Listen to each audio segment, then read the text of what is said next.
Hey, what's up? It's Nick Pino. I'm Associate Editor of Home Entertainment at Tech Radar, and I'm here with Maxwell McGee Howdy, from howdy, Games folks. Radar, and we're revisiting Xbox One versus PS4. We're gonna redraw the battle lines a little bit, because these consoles have been out for like a little over a year now. Yeah, came out in November 2013. And we're still waiting on those games, but Yeah. the boxes themselves have undergone some changes, and we're gonna run through them now. Let's talk about things at an aesthetic level. Sure.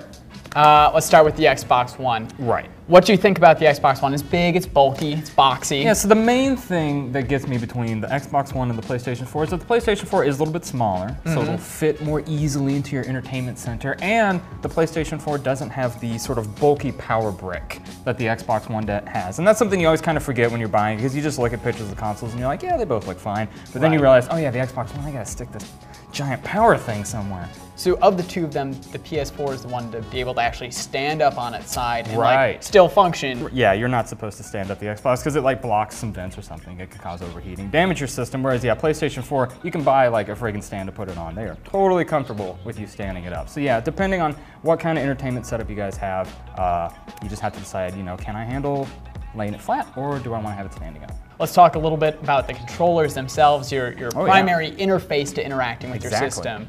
Now let's talk a little bit, let's start with the big change here on the triggers.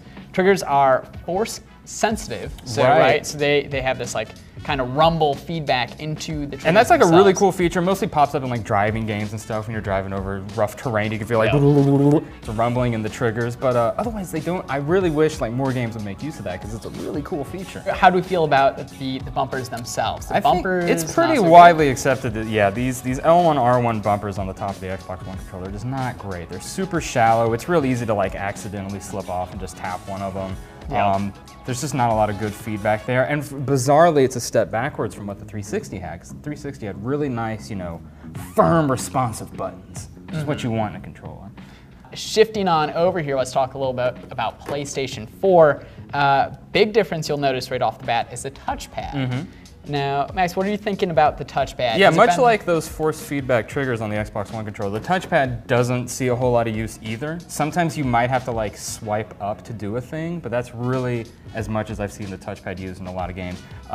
Most of the time, it's just boop, it's a giant button. Other interesting feature of the controller is that the back lights up here, so it indicates which player you are. On the Xbox One, you have no freaking idea like what player you are, other than like which character's moving on screen. It does interact with the PlayStation camera, that should be said, and we'll tackle the camera. Yeah, we'll get to the camera. Yeah, I actually thought the L2 R2 very nicely done on this controller. L1 R1 same way. It borrows from Sony's legacy of making these great controllers. Of the two controllers, can we give a winner? Can we give a winner on the controllers? I have to give it to the PlayStation 4 controller. I think it's got the superior design just because it's such a step up like from the older models of DualShocks. Whereas while the Xbox One controller is great, I use it all the time, it feels great. It does kind of step backwards though, like with those L1 R1 buttons from the previous Xbox controller, which is disappointing. So let's talk a little bit about the cameras of the two systems. Let's talk cameras. It's a real sad state of affairs. It's not good. This is going to be the saddest part of our conversation. It really is. So we've got the Xbox One's Kinect here, which is no longer bundled with the core system. Now you save money, but if people have any reason to be upset with Microsoft, is that they made us buy this Kinect camera and they said, look, this is the future. It's gonna be better with Kinect. Everything's gonna be better with Kinect, and they believed it wholeheartedly, and then they're like, 8 months later, they're like, oh wait. You know what? It's not. I would say about the coolest thing you can do with it is if you have it plugged in, you can say Xbox on. When you walk into a room and your Xbox will turn on, you can also say Xbox off when you're done, and your Xbox will go into standby mode. That's pretty great. Otherwise, not a whole lot to do. That's not entirely true. I just remembered. Yeah. If you're gonna be streaming on your console, oh, there you go. You can do a little picture-in-picture action with this guy. But for the games, not so much. Right. Now, this is the PlayStation camera. It is an add-on. It does not ship with the system. You'll notice right off the bat, it's petite. Sony and PlayStation, they haven't done that much. Right. With this, we have the showroom demo of the little robots. Great. That sprinkle out into the. Oh, that's right. The little area, the playroom. I do vaguely remember that like tech demo. Okay. And we have Pong. So you and I, we could play a 1970s arcade game on our new. Oh, is this the hand Pong? Where you like? That's the one where you're using. Is it your hands, or I thought it was a controller? Oh, well, that's probably. Whatever it is. Regardless, we're able to play a 1970s arcade game using our new $400 console. Exactly. Yeah. Now, do you remember about how much that guy set you back then? Now, this is probably, I think it's 50 or 60 bucks. So it's as much as a new game. It's not a huge out-of-pocket expense. But because it doesn't actually do all that much, it's probably best avoided unless you're going to do streaming. Right. Those are the two iDevices for both machines. I think they almost pretty much cancel each other out, really. This is a no-win. Yeah, there's no winner in this particular category. Just losers. All right, so let's talk about the one thing that has really changed about these systems, which is the interface themselves. Right now, Xbox One is using the Windows 8 style tiles. Tiles everywhere. Tiles for days. You get a tile. You get a tile. Everybody's getting tiles. And I will say, personally, I find it a bit easy to get lost in the Xbox interface. So what's nice is you're able to customize it per profile. So if I want to watch Netflix, you don't want to watch Netflix, we're able to customize our interfaces in you can have what you want to have right up front, and that's real easy to get to, which is important because if you have to go look for it, you're going to get a little lost. The big news coming down the pipeline for this, it's getting a huge upgrade. In the fall here, it's going to be upgraded to this kind of new Windows 10 style interface that's going to directly play in with the Xbox app on Windows 10. So anytime you like something on Xbox One, it's going to show up on your PC, and vice versa. You're able to share videos. It's going to be this whole interconnected platform, and that's pretty exciting. So right now I'm kind of lukewarm on the interface. Right, but potential to get better. Potential to get better. Let's talk about PlayStation 4's interface. Speaking of getting lost in your interface. Yeah, the PlayStation 4. You have to do a lot of digging on this one too. Like if you want to change any kind of like settings or check your old installs and stuff, you're just going deeper and deeper. So PlayStation 4 shows you kind of the last things that you've touched. If you've been in a game recently, that will be the first thing that you see. And intuitively, maybe that makes sense, but it doesn't ever give you the widespread view of what's going on your system. That said, I don't know, I do kind of like the two-tiered system of friends and parties. Like, that's all really easy to get to. To check on my trophies, it's easier than it's ever been to check trophies. Let's talk about some of the new apps on each system. So this is actually kind of the highlight, I'd say, of the year-and-a-half point that we're at, is both these systems have received a lot of cool new apps.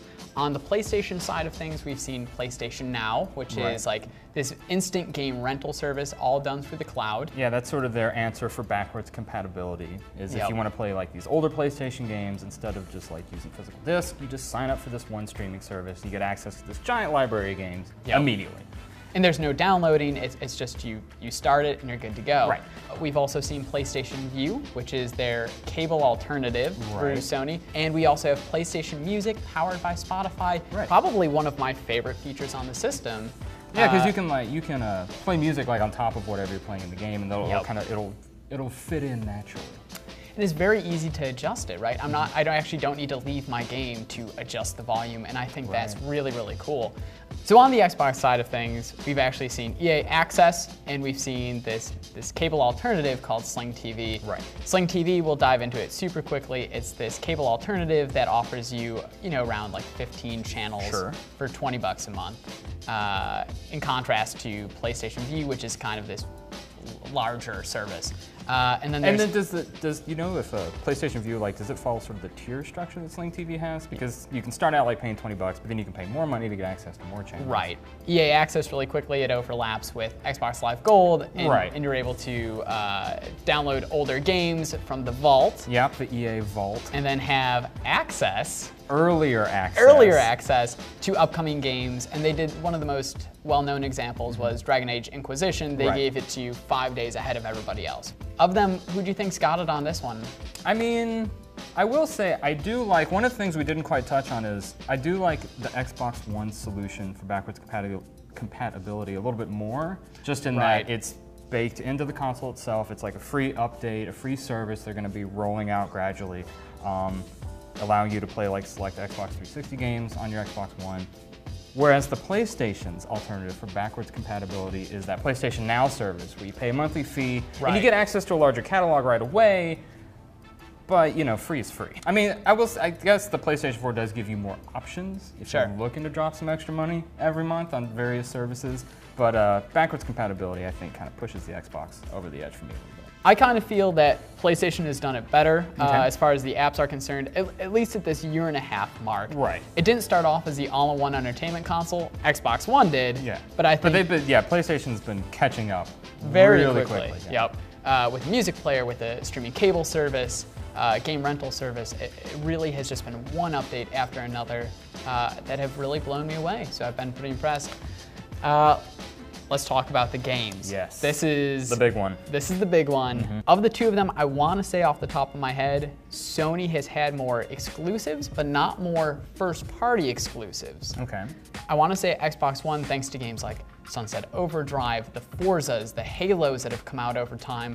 I want to say Xbox has a few more first-party exclusives than Sony has. A lot of the exclusives you're going to find on both boxes are sort of these long-running legacy series that we've already come to know, like Gears, like Uncharted, like Forza, and things like that. So, you know, unless these are the first two boxes, one of the first consoles you're going to be buying, you should already have a pretty good idea of like, am I a Gears guy? Am I an Uncharted guy? You know, which side of the fence do I fall on? You're going into it with some sort of idea. Right. When talking about games, I'm actually going to give the point here. This is a crazy one. I'm going to give it to Xbox One. Whoa, hold on. Yeah.